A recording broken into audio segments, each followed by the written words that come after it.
অনেকেরই একটা প্রশ্ন যে আমরা যে মশা মারার বা মাছি মারার যে ব্যাট ব্যবহার করি, ব্যাট, ইলেকট্রিক্যাল ব্যাট, লক্ষ্য করছেন আপনারা? এগুলো দিয়ে মশা মারি আমরা, তাই না? মশা মাছি মারি। তো ইলেকট্রিক্যাল ব্যাট এগুলো দিয়ে মশা মাছি মারা জায়েজ আছে কিনা, এটি একটা গুরুত্বপূর্ণ প্রশ্ন। আর এই প্রশ্নটা আসার কারণ হলো সহিহ বুখারীর এক হাদিসে আসছে, নবী সাল্লাল্লাহু আলাইহি ওয়াসাল্লাম বলেছেন, ইন্নান নার লা ইউআযযিবু বিহি ইল্লাল্লাহ। আগুন এটা এমন একটা সৃষ্টি আল্লাহর যে এটা দিয়ে আল্লাহ ছাড়া আর কেউ শাস্তি দেওয়ার অধিকার নাই। কেউ কাউকে আগুন দিয়ে শাস্তি দেওয়ার অধিকার নাই। যত বড় অপরাধী হোক, আগুনে পুড়ে হত্যা করার সুযোগ বা অনুমতি ইসলামে কারোর জন্য নাই, কাউকে না। এটা তো আমরা মনে করি হয়তো মানুষের ব্যাপারে না, সাধারণ জীবজন্তুর ব্যাপারেও একই নির্দেশ। কারণ সুনানে আবু দাউদের আরেক হাদিসে আসছে নবী সাল্লাল্লাহু আলাইহি ওয়াসাল্লাম থেকে যে সাহাবীদের কেউ কেউ একবার পিপিলিকার কোনো গর্ত বা পিপিলিকার কোনো এলাকা তাদের দল সহকারে আগুনে পুড়ে শেষ করে ফেলছে, আগুনে পুড়ে তাদেরকে মারছে। নবী সাল্লাল্লাহু আলাইহি ওয়াসাল্লাম দেখে নিষেধ করেছেন এবং বলেছেন, ইন্নাহু লা ইয়ানবাগি আন ইউআযযাবা বিন-নারি ইল্লা অথবা ইউআযযাবা বিন-নারি ইল্লা রাব্বুন নার। আগুন দিয়ে আগুনের মালিক আল্লাহ ছাড়া আর কেউ শাস্তি দেওয়ার অনুমতি নাই। তাহলে পিঁপড়া নবী সাল্লাল্লাহু আলাইহি ওয়াসাল্লাম আগুন দিয়ে পুড়তে কি করছেন?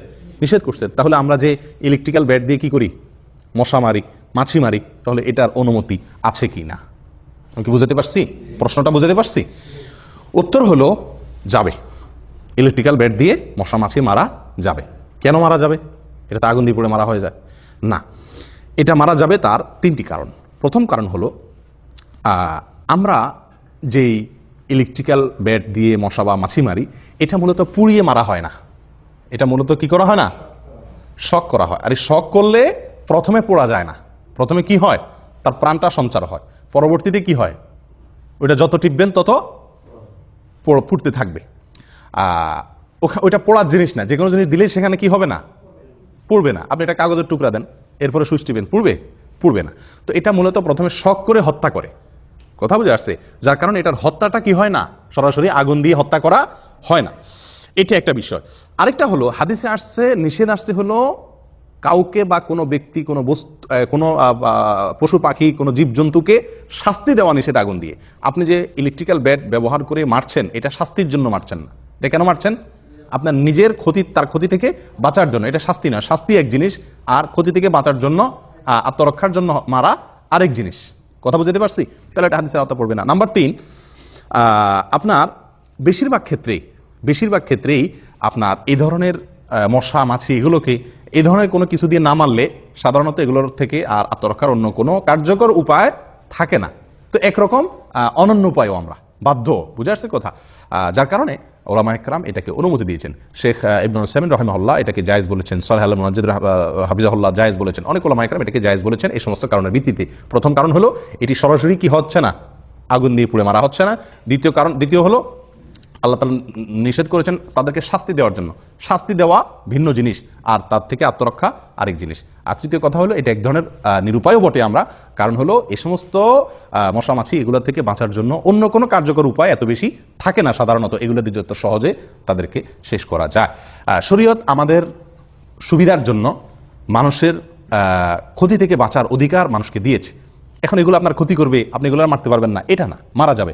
কিন্তু এখানে একটা গুরুত্বপূর্ণ বিষয়, দেখার বিষয়, সেটা হলো নবী সাল্লাল্লাহু আলাইহি সাল্লাম আমাদেরকে যে ইসলাম দিয়েছেন সেটা যে কত সুন্দর, সেটা যে কত উদার, সেটাতে যে কত কোমলতা, কত সৌন্দর্য রয়েছে, তার একটা প্রমাণ এটা।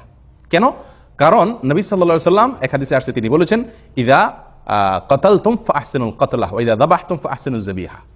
তোমরা যদি কোনো পশু পাখিকে হত্যা করা লাগে, মারা লাগে, জবাই করা লাগে, তাহলে জবাই করার লাগে তার আগে ছুরিটাকে ভালো করে ধার দিয়ে নিও। তিনি নির্দেশ করেছেন ধার ভালো করে দিয়ে নিবা। কেন? যাতে করে ওই পশুটার জান বাইর হইতে খুব বেশি সময় না লাগে, তার কষ্টটা কম হয়। আল্লাহ তোমাকে তার গোশত খাওয়া হালাল করেছেন, এই জন্য তুমি জবাই করতেছো, কিন্তু যতটুকু প্রয়োজন তার চেয়ে বেশি কষ্ট তাকে দিও না। কত সুন্দর ইসলাম! বিভিন্ন ধর্মে দেখবেন এক কোবে কাটার নির্দেশ। হ্যাঁ, এক কোবে কাটে, তারপরে ঝুলায়া কাটে, পিটায় পিটায় কোবায় মারে। অনেকভাবে হত্যা করার কালচার আমরা দেখি। জীবন্ত মাছ, জীবন্ত পশু দেখি আগুনে পোড়ায় তারপরে খাচ্ছে, মজা করছে। কিন্তু ইসলাম আমাদেরকে নির্দেশ করেছে পশু, মানুষ তো পরের কথা, পশু, জীব জন্তু এগুলোকেও পর্যন্ত হত্যা করার প্রয়োজন হলেও, মারার প্রয়োজন হলেও, জবাই করার প্রয়োজন হলেও যেন সর্বোচ্চ দয়া তার প্রতি দেখানো যায়। এই যে পিঁপড়া আগুন দিয়ে পুড়ে মারা নিষেধ করেছে ইসলাম। বর্বরতা ইসলামে নাই।